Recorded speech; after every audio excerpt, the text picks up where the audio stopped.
good morning from Brazil, Dr.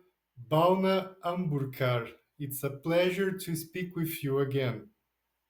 Same here. Good morning, Dr. Lewis. Yeah, and it's happy to be on this forum, which we can say a pre to Southern Journal of Sciences conference, which is going to be held in 2024. Yeah. Yes, it will be held in Mendoza, in Argentina, and in the city of Açores, in Rio de Janeiro, Brazil. Today, our interview will be published in Portuguese by the periódico de Química, in English by the Southern Journal of Sciences, and we will share our interview with a local television station. The content of our interview will be shared under a Creative Commons license. Dr. Bhavna, thank you very much for having the time to receive me. It's a real pleasure to speak with you again. I believe it's almost 2 years since our last Yes. interaction. So, to join the spirit of our interview, could you please present your career in engineering and how did you achieve your current working position? First of all, thank you, Dr. Lewis, for giving me an opportunity to share really what I have delved into over the years. Looking back, as you asked me about my career, I was a passionate bit to be an engineer, although I excelled in the subject of biology and sciences, I would say. So, ideally, I would be a fit person academically for a medical line. But then I was a passionate, I would say, candidate at that moment to choose engineering. And that is how my career for engineering started. I did my engineering in electronics and telecommunication background because that was the I think when India was establishing in various domains the country, and then I was fortunate to get a seat into this domain, and I got my engineering graduation into the domain of electronics. Post it, I did my master's into electronics and telecommunication, and subsequently, I went for my doctorate into electronics and telecommunication engineering. I was fortunate enough in the initial years to join an industry which worked into core electronics related to capacitors. So, got an experience. Then I started my journey with an research and development organization which was working into something called as power supply, so we can say uninterrupted power supply. But there I got a deviation towards research, and I thought that this power electronics may not help me towards my career. This is not the right call for me, but research is a call for me. So from there, I moved into academics with this leaning towards research. And since then, I am an educator. Over a period of time, I have taken many roles because I do not like to stick to one thing. So academician is my basic, I would say, a profession. But along with that, I do a number of things. As I said, I do research, uh, I develop certain things which surely would help not only me because I am the last in the priority list, but obviously to someone in and around the society, the community. And it may not be a very big research, which really should be appreciated because I don't go for it. But surely I make it a mark that it is a work which will help to solve might be some little percent of problem, and that is how I work, and this academics has given me the strength to do this with a team of students and aspirants who are in and around.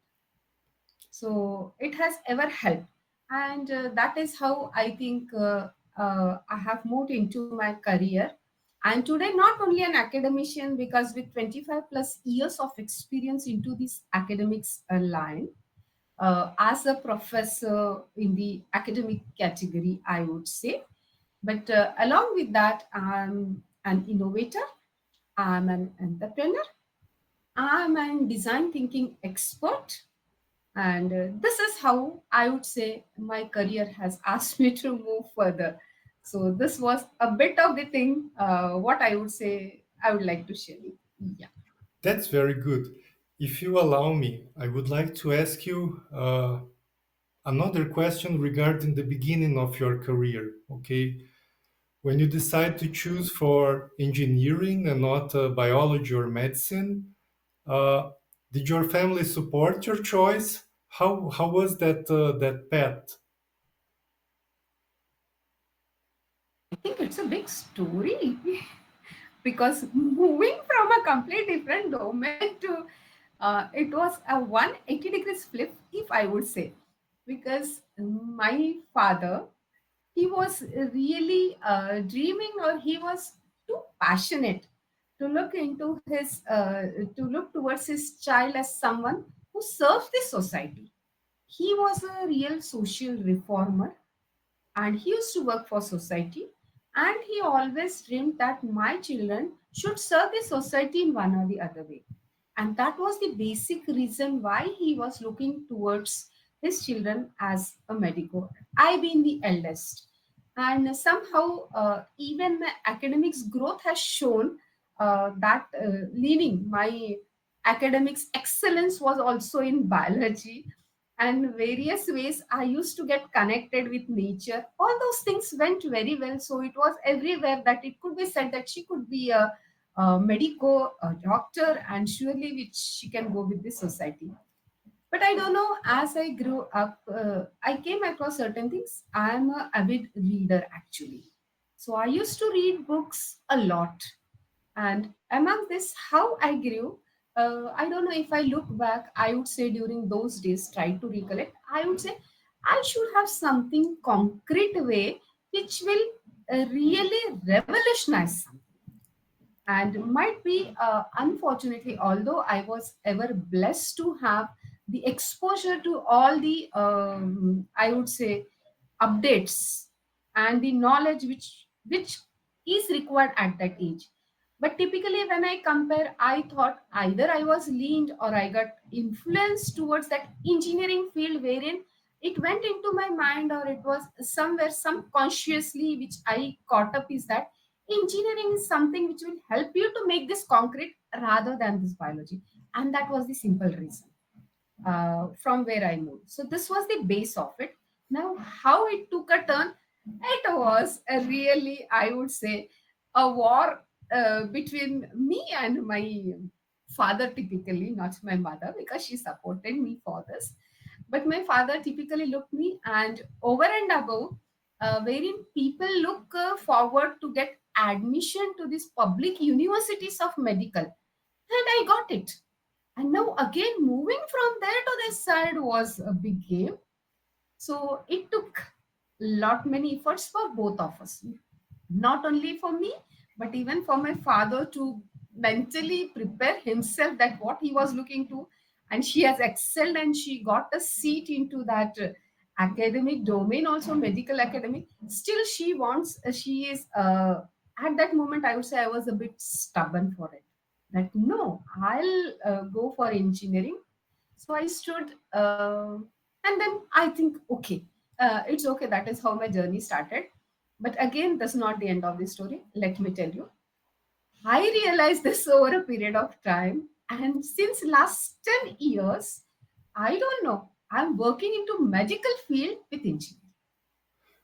So So I work into healthcare a lot.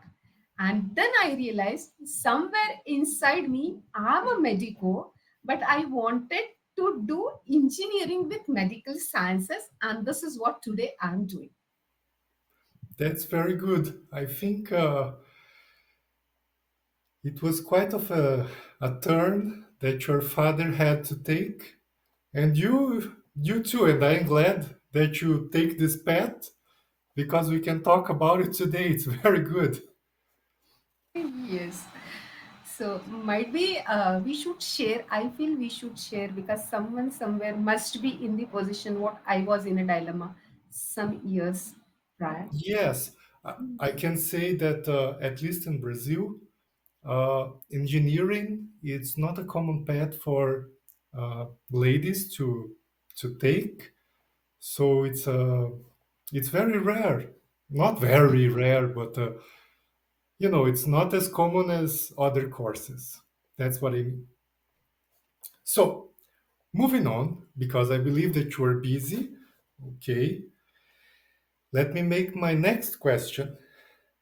As an experienced professional, what are your thoughts in integrating entrepreneurship and innovation into engineering education curricular?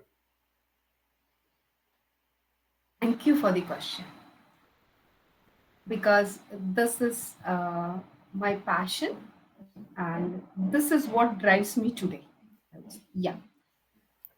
The simple question is, as I said, why I moved from medical to engineering. So why? I had given a question because I ever looked into that. I want to do that change concretely, which I thought at that moment may not be possible with medical. Maybe I was short of my thoughts. I do agree. I do know. Okay.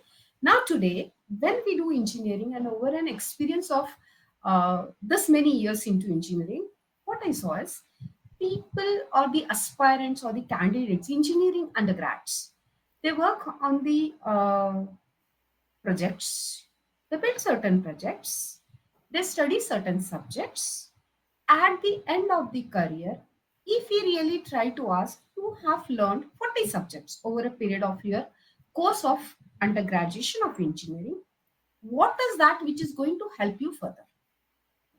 And then they don't have any answer because they get confused. The thing is, they are not clear about it.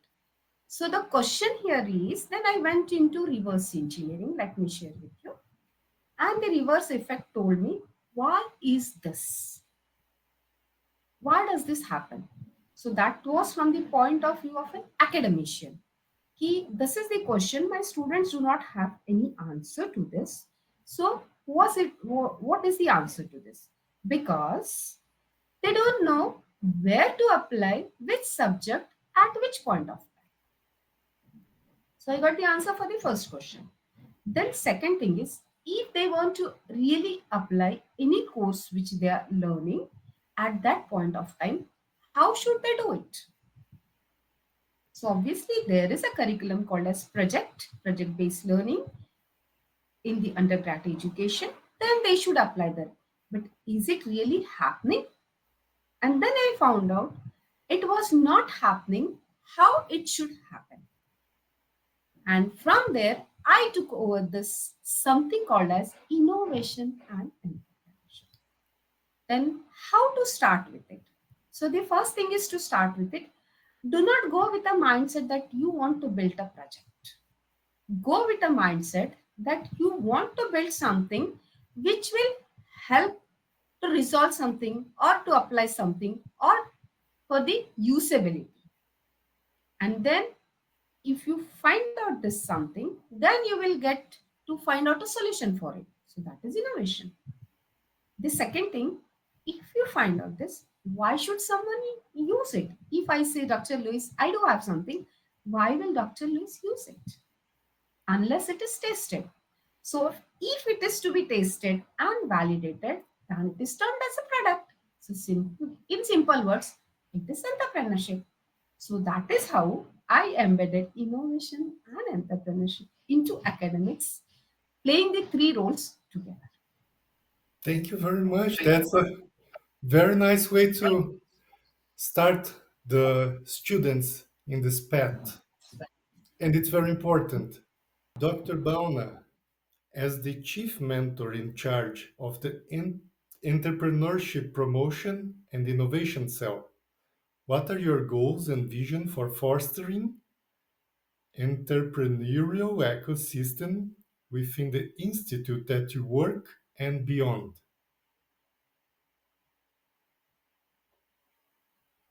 Yes. Thank you, Dr. Lewis, once again in helping me to share my vision towards this.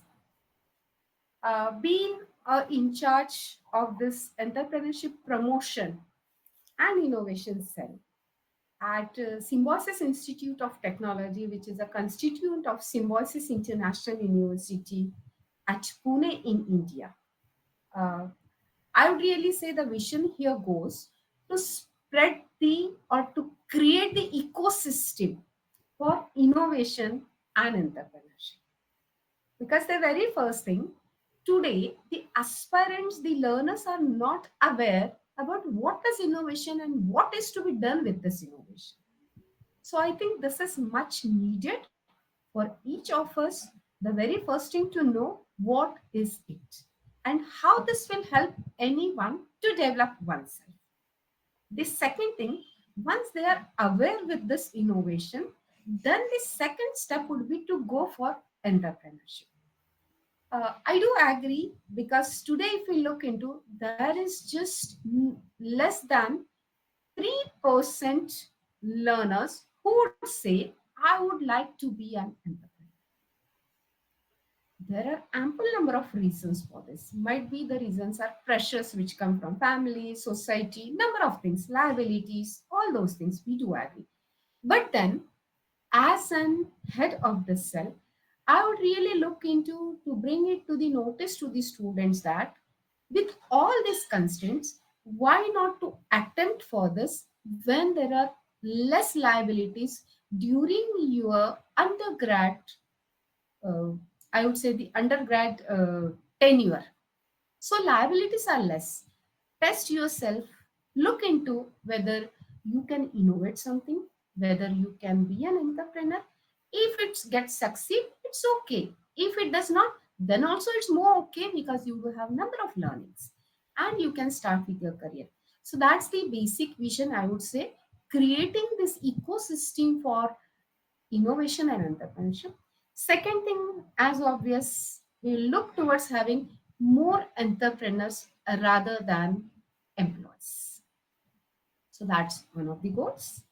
The third thing is how we can resolve the problem not only at the local, regional, but then again at the planet level, I would say.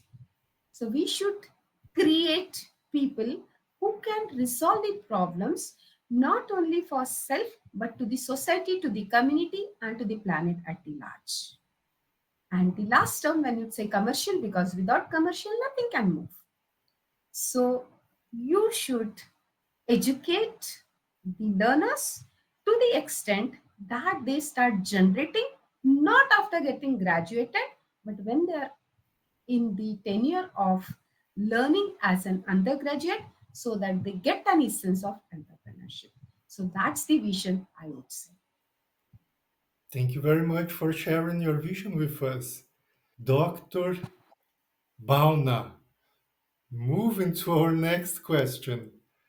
You have held various leadership positions, including head of department, dean of alumni relations, and president of the Institutions of Innovation Council.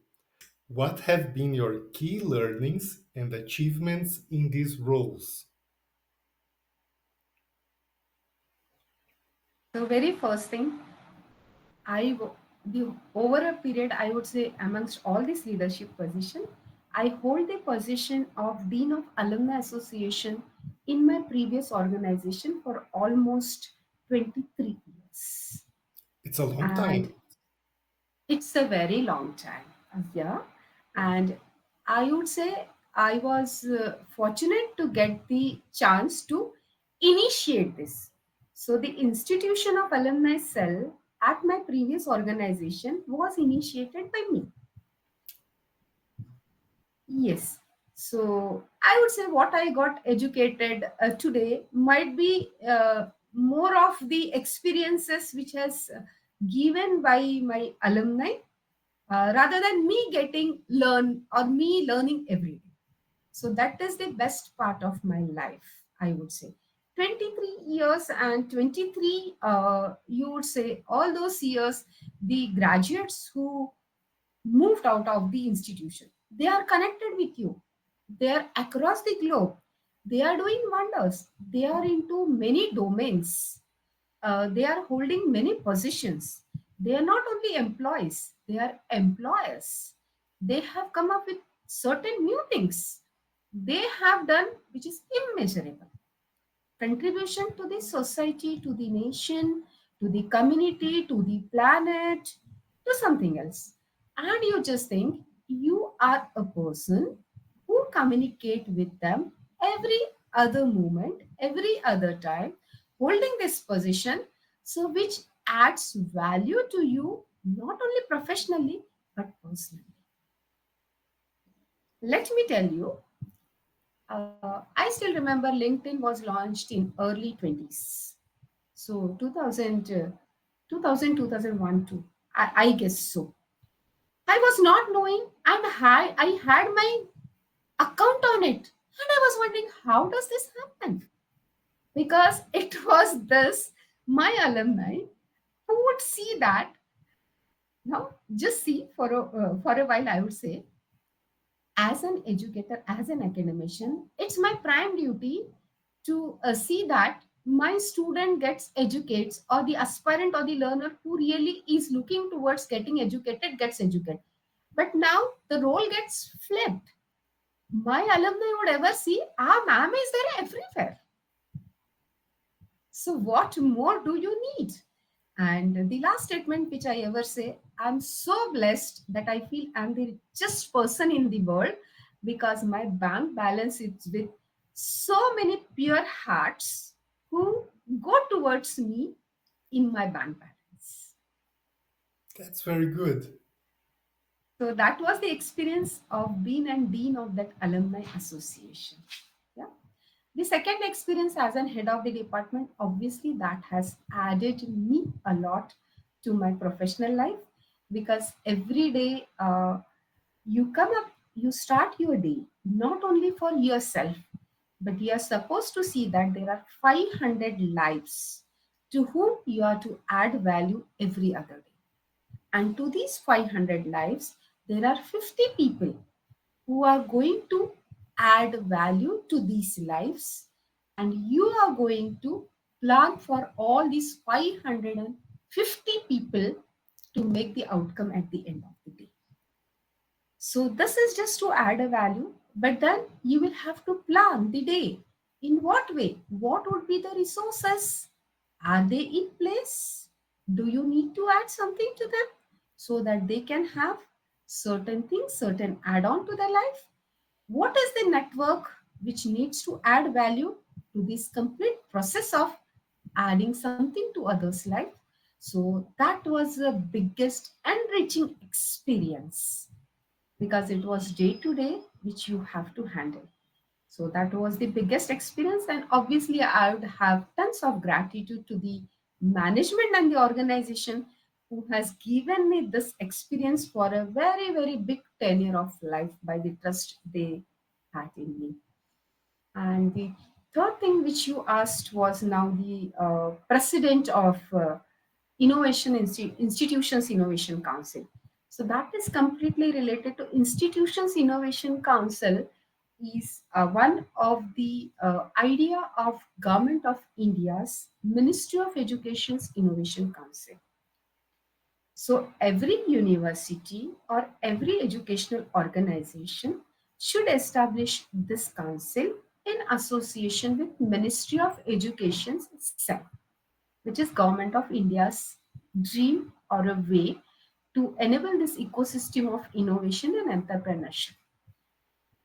So again, there I was fortunate enough to get this opportunity in this organization as well as previous organization, because I closely worked with this Ministry of Education's Council, and I got an opportunity to be a frontier in all the plannings, all the visions, all the points which they came up, and in fact, to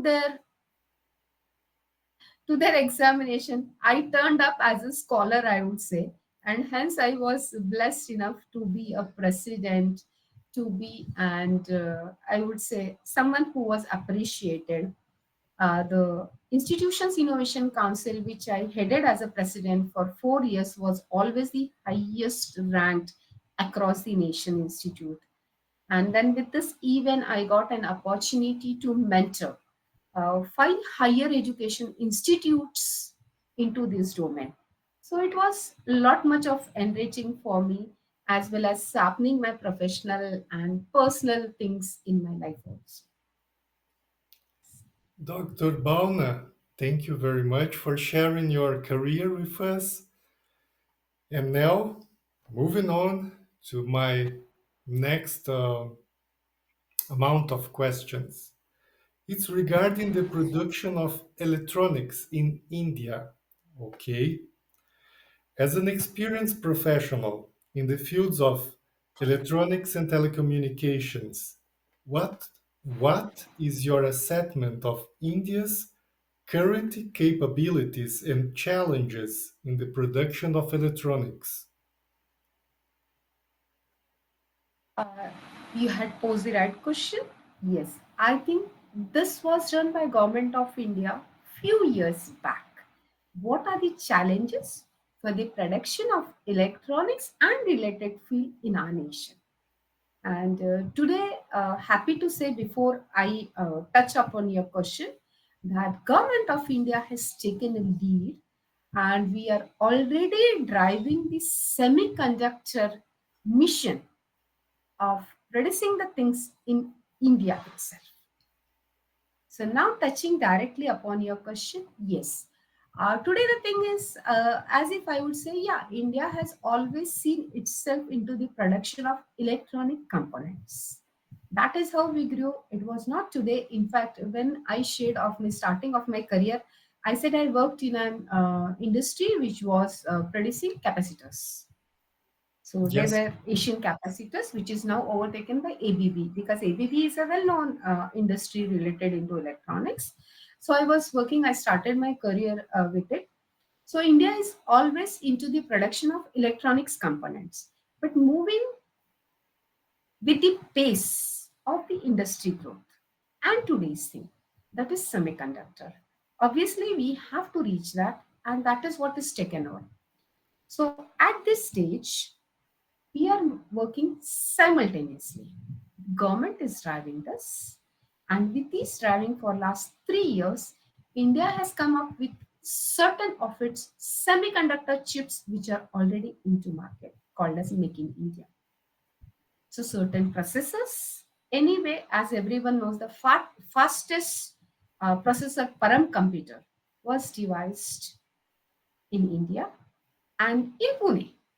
I take a pride being a Punekar in India. So it was in Pune itself. Yeah.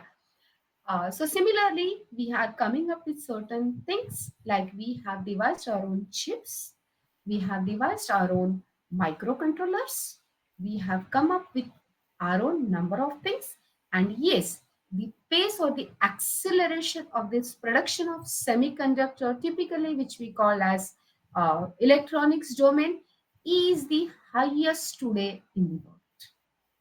Yes, I see that reading the news, sometimes we see India aerospace companies. They Yes. manufacture airplanes, radars, many parts. Are those parts made in India, or they buy the parts and assemble in India? Uh, Not only that, even space tech mission has been taken a lot, and it's not only space tech mission, but make in India for that complete space tech mission is also one of the thing which is taking an accelerated pace in India. It's very, very important. I wish India all the best luck and hope to see Indian products here in Brazil as well. And maybe someday we can manufacture it in Brazil too. It's a big step, but I have hopes. Yes, the third part, just to add on to this, even India is working a lot into two more domains. There are a number of domains, but specifically related to electronics, healthcare devices, medical devices, coming up every other day as Make in India with new innovations. That is also a very great thing which is happening, the most happening in India. And the third thing related to electronics, which I would like to bring it to your focus, is something telecommunication. 5G, 6G is on roll on everywhere across the world. But then Government of India has taken the motto of developing 6G completely with Make in India, and we are towards it. I believe that's really in the future. Brazil telecommunications, we are 5G now. You are already working on 6G.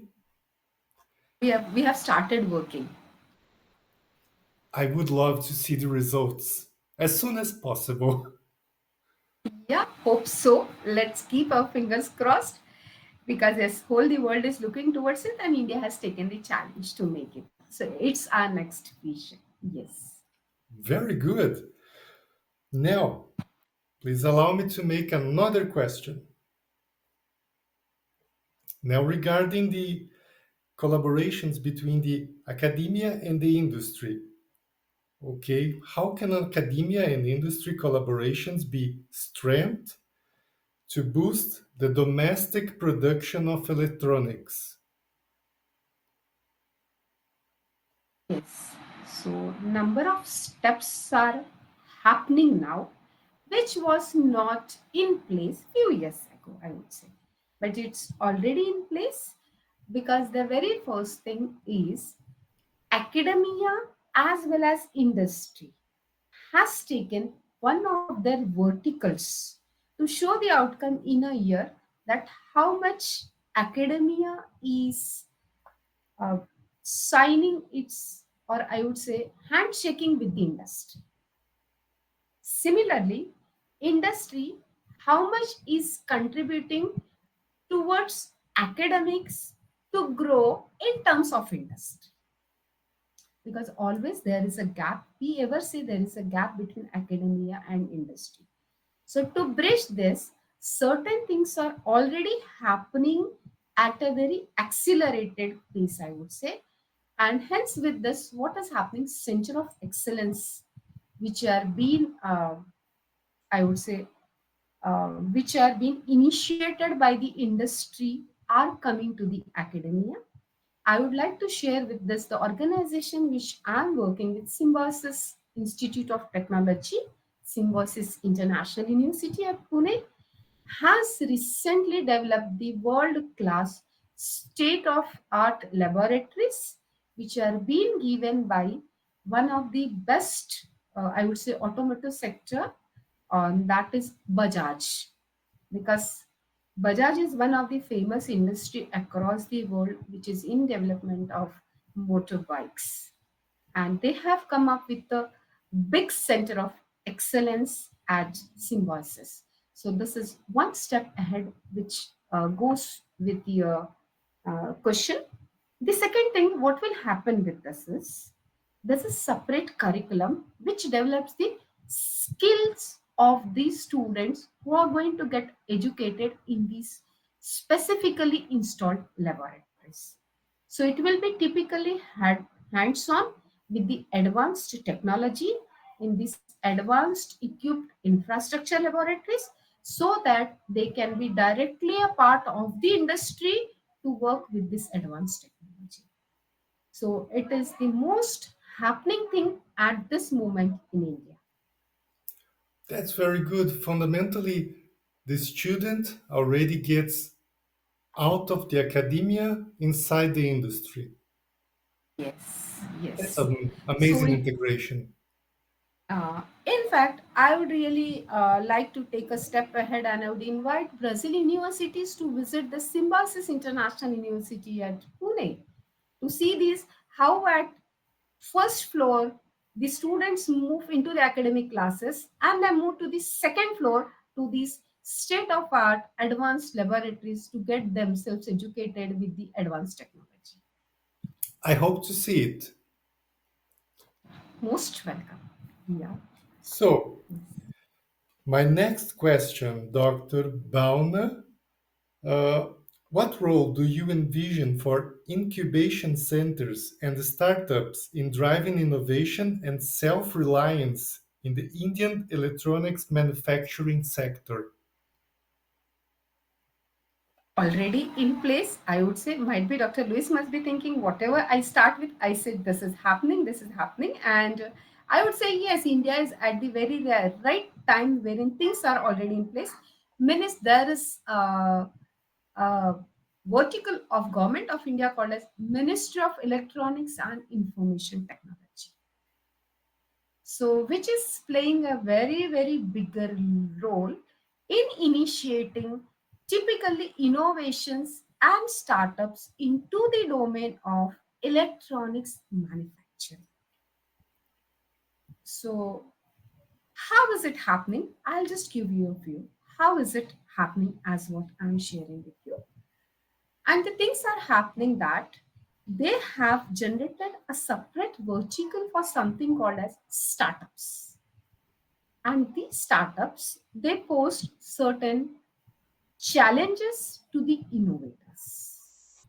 You'll have to apply with your solution to these challenges, and the rest of the thing, if it is really validated that this is worth this idea, Ministry of Electronics and Ministry of Electronics and Information Technology, which is abbreviated as MIghty, does the next role to handhold this and to incubate this idea, to register them as a startup, to fund them to build their idea, to validate their idea, to handhold them that they reach the market, to further handhold them to reach the market at the national and the international level. So a complete channel is built by the government at the universities like us. Symbiosis International University is having Symbiosis Center for Entrepreneurship and Innovation and Incubation Center. So these incubation center full-fledged work towards this idea of incubating the students or the team who is having such idea. They incubate, they nurture, they further help them, they guide them to build their idea, to validate their idea, their network with other organizations, other government agencies like Mighty to raise the funding, with the investors to grab the funding and see that these ideas are built concrete and brought to the market. So this is how it is happening, and at this moment my vision also goes with this. Those are several important steps, and it's very important to see the government support for nursing the projects to the initial phase to market phase, correct? Yes, yes. So it's not only the academia, the universities, the organizations, the startup culture, but even it is the government who is driving all those things to take it to the flourishing end. Yes. That's very interesting. We see in many places the process of disindustrialization, and in India we see a growing and flowering industry. It's very nice to see these things. Congratulations. Thank you.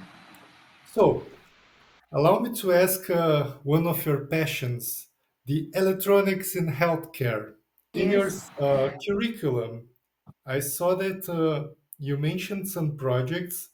I believe that it was with your former university, Dr. Patil, Institute of Technology, correct?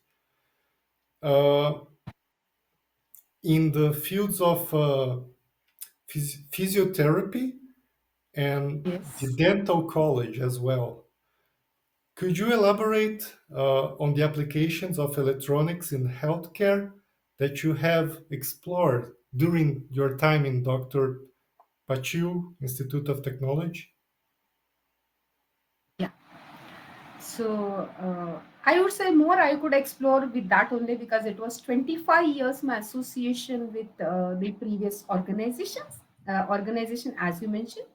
Yes, for last almost even, thank you for remembering that that is my passion. Yeah. So last 10 years working into this domain, exploring the things, I would say, with all verticals, what I had to do professionally as head of the department or dean role or various other roles with that, what I was exploring with, uh, fortunately I had a mentor who is no more, but I really like to say something about it. Dr. Madhu Patel, who was a scientist with NASA and then was invited to India sometime long back when I was born, I would say. He was in India working on certain very, I would say, important projects for Government of India, which I may not be able to share. But then again, his other line of passion was medical, medical electronics. And someday, law of attraction worked, and I got my mentor. And Dr. Patel, with his guidance, I think my passion took over. So somewhere inside which I wanted to work. So that was his guidance and my passion. So I worked into a number of projects. Might be I must not have taken everything to the market, but really wherein I had given my input. When I'm working into certain projects today also. So one of the projects which I would like to say that this was related to physiotherapy, as you rightly mentioned. It was in association with the College of Physiotherapy with the previous organization, and which is on floor, I would say, which is till date working in the OPD for the patients. So it's a simple thing wherein any person who is having a knee pain with age, it happens actually, knee pain or certain accidents which really lessens your strength in the muscles so that you are not able to have a normal walk. In that case, physiotherapy people try to strengthen the muscles with various their techniques. Now what happens, they try to strengthen the muscles, but it happens that they are not able to gauge it, to read what is the strength of it every other day. And then till date there is something which happens very manually to gauge it. So we have come up with these physiotherapy projects which automates the strength of your muscles. That's very interesting. So that's, yes, that's the reading which gives the strength of the muscles which happen with the physiotherapy treatments or the settings which are given to the patient.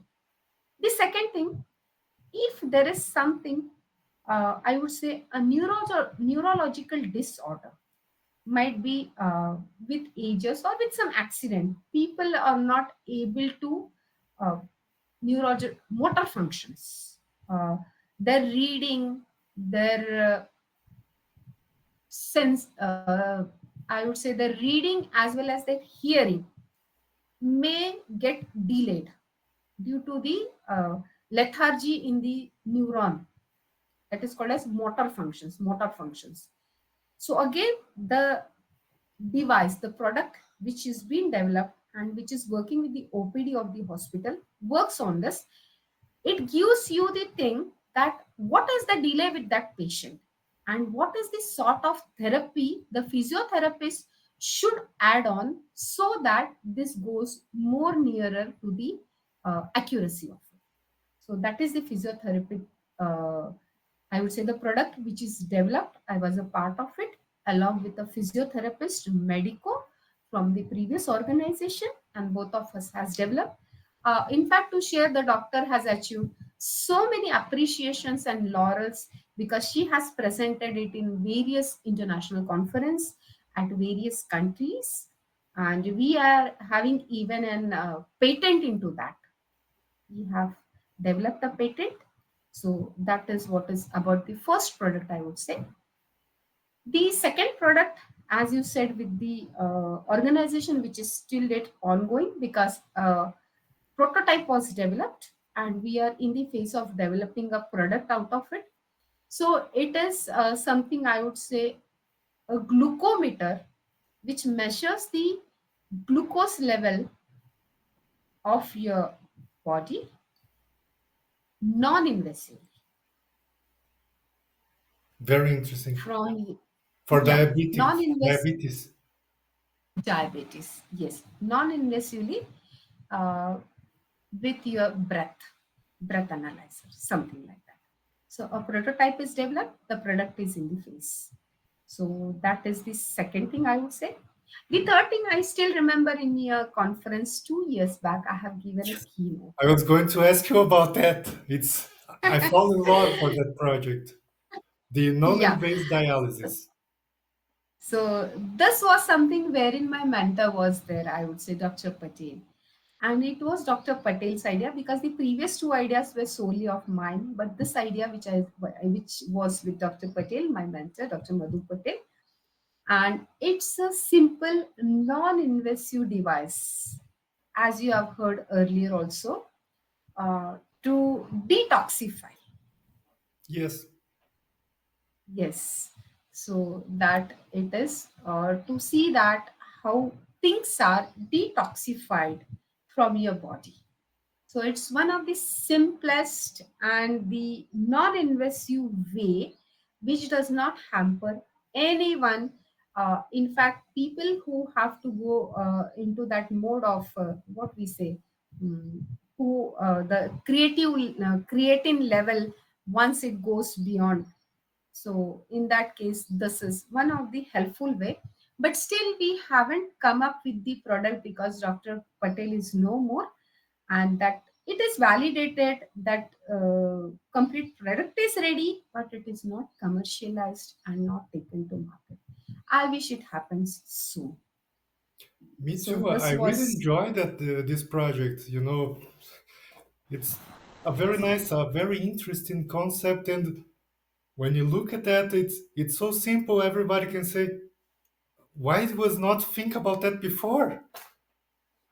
yes, I that want is to what is see in the market. innovation. Yeah, yeah. So I just wish very soon it gets commercialized and it goes to the society so that people can use it in a very easier way. And the fourth thing which is coming up, which I'm currently working in, almost our prototype is ready, because this I'm working for last 5 years, the parallel work which I'm doing. It's a very simple thing. The way we do have headphones for Yes, hearing the things, you will have a wearable band which will measure your brain signals. Might be right now Dr. Luis in Brazil and I'm here, and might be Dr. Luis is wearing that brand. And somewhere it is getting notified what are the brain signals showing Dr. Luis status of it, whether they are cool, whether they are stressed, whether it is in what domain it is. And the moment it reaches, it gives an indication that it is in the stressed level. We will try to bring it to the normal level without you doing anything, so that it does not impact your physical or your mental health anyway. that's another very useful tool, and we could have that during sometimes during our day work when you are having very stressful situations. It could allow us to go back to a more polite way of work. Yes. Also, I want to see that in the market. It will be very good. Yeah, sure, sure. Very soon it will be there because it's on floor. Yes. So I think I have shared three, four things. There are many things, but I think I have shared already three, four things with you. What are some, sorry, what are some emerging trends or technologies in the field of electronics that could revolutionize healthcare delivery in India? Very right question, because India is working into healthcare domain and the advanced technology. I would say it's nanotechnology. Nanotechnology. Yes, because whatever we devise, whatever medical device comes up, whatever we devise, it should be of a sort which should be affordable, not only in terms of economics, not only in terms of cost, but for example, as I said, that I'm coming up with something which I called as read your mental state. I said a few minutes back in the previous question of yours. So it should be something, a very small patch or a very small variable which no one else should be able to make it out, then only it will work. And in that case, it is nanotechnology which should help in doing the things. So it's again a part of semiconductor, have a chip development, move further towards nanotechnology. So that's the advanced technology. Obviously, AI, we cannot forget AI, because artificial intelligence has to play a role in whole of these things, to see that uh, how things could be very intelligently settled. So these are the advanced technologies. Regarding AI, it's a very small question, okay? I have seen several companies, most of them are Americans, developing AI products. We also have a Brazilian company that I became aware today. I am very happy for them. I hope they have a bright future. Is there any? Let me reformulate the question. How many companies in India are working in the development of AI? I would have two, three different answers for this. You said America is having companies which are working into AI. I would say companies are in America, but the people who are working here are Indians. Yes, Okay. that's So that's first, true. first thing, okay, coming because India and AI, that's the question I would say. So I tried to map it. Yeah. Uh, second thing, uh, few minutes back you raised certain questions related to electronics in India, and I said government is doing this. Again, coming back here, government has taken a mission of AI development in India. So, in the Indian government will develop its own AI project. Indian government will develop. Already companies are developing. There are all the companies. You name a company. Might be it could be. If I'm not to spell as we say the worldwide companies. If you say IBM working into AI, if you say any other company, Google, who is in India, Google has come up with two, three offices in India. Initially, it was only one or two offices. Now the offices have grown, and people are working into AI in India. So it's complete Indians and AI uh, sinking factor, I would say, and that is how it is. To share with you, let me share again. Symbiosis International University is having its own research center called as SKY, Symbiosis Center for Artificial Applied Artificial Intelligence, and doing wonders, working into number of research domains: AI in medical health sector, AI in engineering, AI in all the applications. So AI is the future somewhere, and yes, India is having companies who are working into generative AI, who is working into development of AI, who is working into applications of AI, and who is into developing of AI. So it's complete. All the domains are at this moment available or having a presence in India. That's very good. And I really, I don't think we will have to wait too much because AI is evolving so fast. I want to see amazing results, and I hope that it brings to us a better future, to us all. Yes. So, I will go to my next question because it's very important. The part of electronics in agriculture, I think that's a challenge that we, both India and Brazil, face. My first question, uh, while your expertise lies primarily in electronics and telecommunications. Have you explored or considered any applications of electronics in the agricultural sector? Yes, I have come up with two, I would say, prototypes. The first is tasting the soil testing. Because soil testing is in existence. It is already there. There is nothing new in it. But the thing is, the farmer has to take the soil to the labs to get the results. So we have come up with a very low cost, simple thing which any farmer or which any person can have it. Just go and test the soil and find out what's the quality of the soil. So that's the prime thing when you come to the agriculture. The prime thing, you should have the quality soil so that whatever you are going to have, the yield will be the highest. That's the first thing. Second thing, now what is needed is you need to have the proper climate, the environment, which will be, I would say, not fertile, but which would really be good to have a good yield. And that is where everyone today is dealing. As you said, might be India, Brazil, because India is also a base agricultural land. The prime thing of India is agriculture. Yes, actually. But then again, I would come up with something. Government is working a lot into this. We are using drones into this agriculture system today. Drones are already a part of this. This drones are not only used to sow the seeds.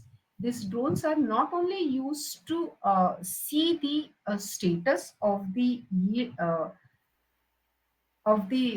plantation on the fields, but even the drones are used to see that how we can water the plants, how we can look into what is that which is not in line with the growth of the thing, which is an obstacle to the growth of the yield. So all such research work, and at certain point of time, things are brought in place, things are going on. It's a happening thing. It is not yet happened, but things are moving in this direction. Now, one more thing which I have come up with one of my team of undergrad students, a very simple thing. In agriculture land, a basic nuisance, I would say, it's called as nuisance because no one can help it and it abruptly comes up. After any season, you find that there are certain weeds which come up. It's an undesired thing, but that's the law of the nature. So half of the manpower today goes into removing the weeds because these are the undesired plants which comes up. And if you don't remove this, then your fertilizers, your chemicals, your biofertilizers, they will be eaten by these weeds.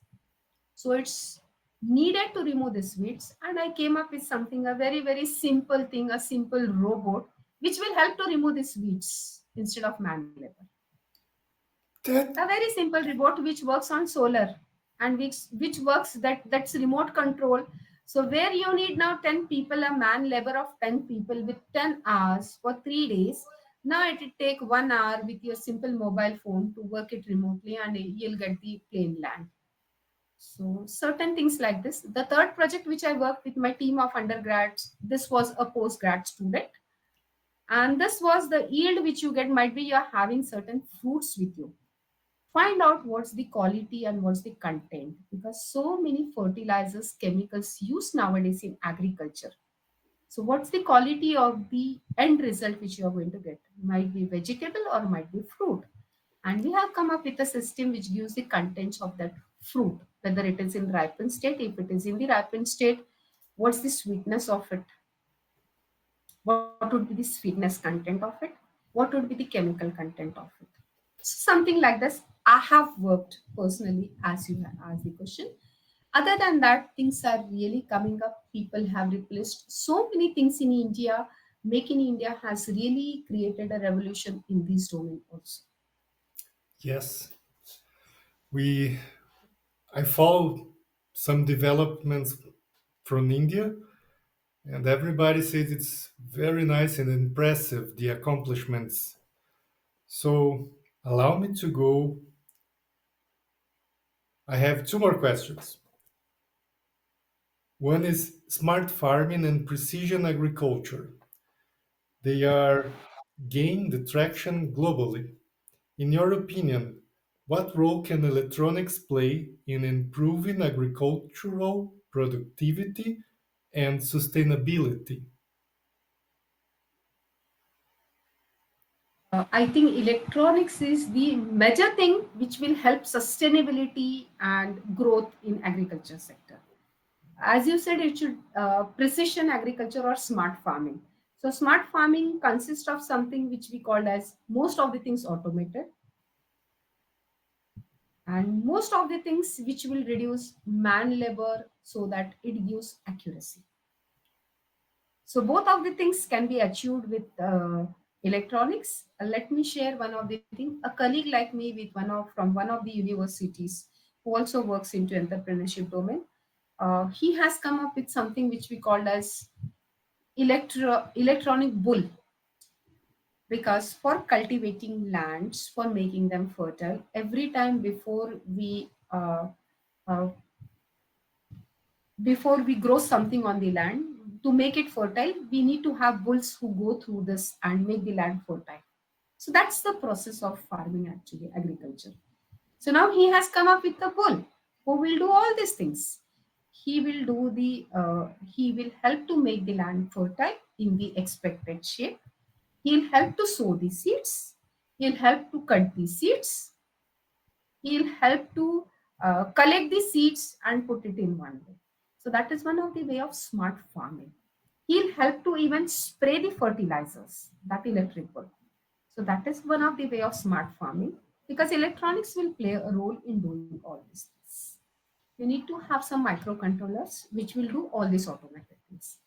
The second thing, as you asked, precision agriculture. I think I said you that I have worked on a project which will give you the quality of the yield. So that is precision agriculture, I would say.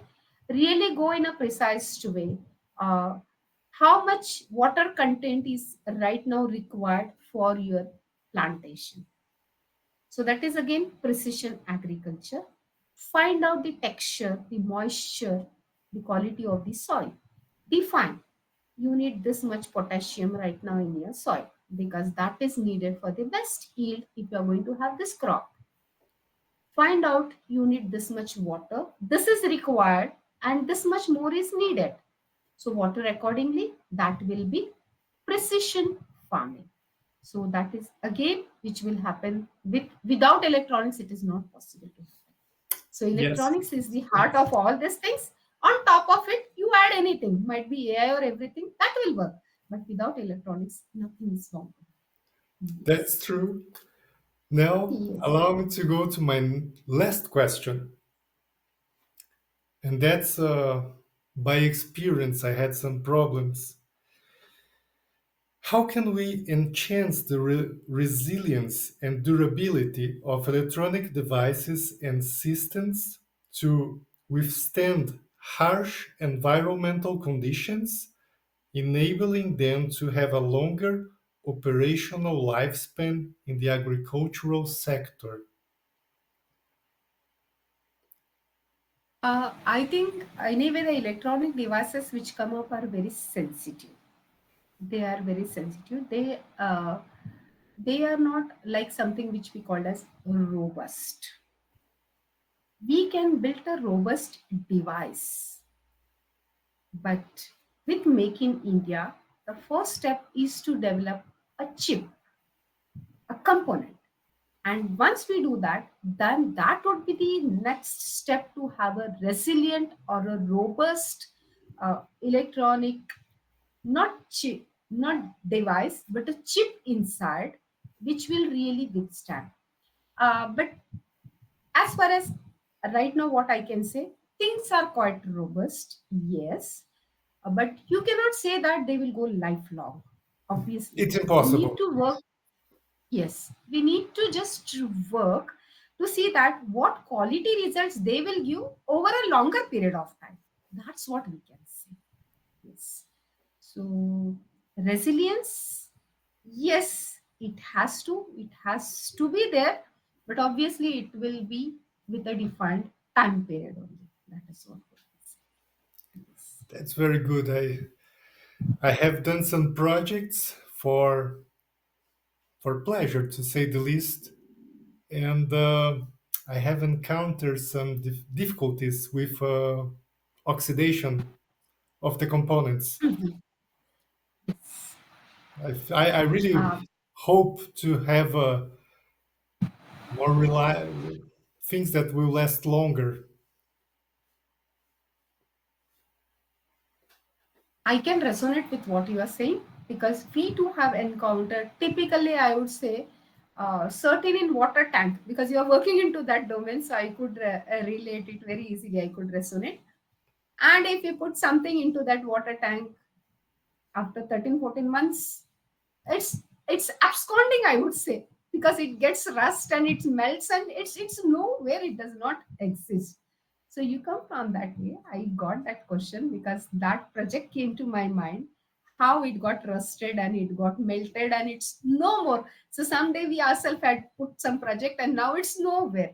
So that is bound to happen, and hence I said the first thing right now is our vision is to develop the things, and surely we'll add on the quality to it so that it does not get uh, rusted or certain things. Yes, but there are certain projects which are getting developed, and typically I would say in this area because when you put a system inside water, as you said, the thing here is to find out the contents of that water. Might be, I'm just taking some example.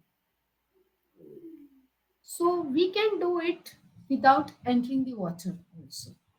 There is something which has come up, That certain will be the techniques. future. And Yes, no, might be it's in place. People are using it. Research work is going into this domain. Yeah, so I something really like want. that. We'll take off. We can have one more discussion on this later on sometime related to this because I know this is of your passion. This is your area. Yes. I know that. Yes. Dr. Bhavna, I'm sorry. Uh, in the name of the journals, in the name of the conference, I would like to say thank you very much for having the time to receive me. And I really want to see you in the conference. It will be a pleasure to hear you again. Yeah. So thank you for this opportunity for sharing my views. And really, again, I also wish that I represent Symbiosis International University, Symbiosis Institute of Technology in your conference, which is going to be collaboration of number of universities, 10 plus universities, as you had shared, I know. So we can even add Symbiosis International University to this list of 10. That is what even I would like. Yes, Thank you. it will be a very good collaboration if we can get to a, how can I say, agreement. And it will be a pleasure to receive, you know, virtually students and, if possible, one more speaker because you are already with us. Thank you very much. Thank you. Yeah. My pleasure to speak to you. Good morning for you.